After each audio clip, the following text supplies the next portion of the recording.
Today is 2025, November 4th. Here is Regan with kindergarten book number 13.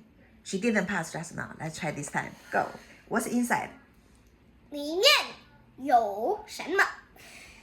里面有什么？有一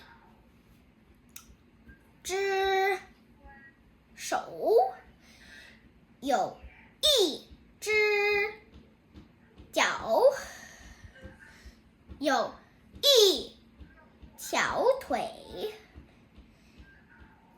有一个鼻子，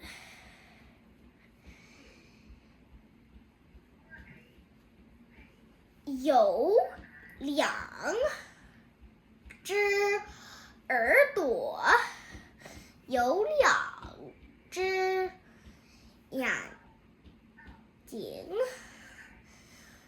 有一个布娃娃。 Let me know. 眼睛 means eyes or ears. Eyes, 耳朵 means ear, you're very right. What's your feeling this time? nervous and proud. You think you should be as good as this time just now, right? Remember, practice more than 20 times a book, even 50 times. Do you know why?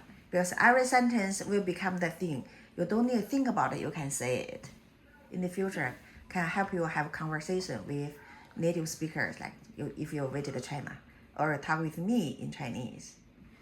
Because when we have conversation, we don't need or we don't like to think it over and over, right? But how to say very fast? Read a lot of times, memorize it as your own language. Say. 谢谢朱老师，再见，朱老师。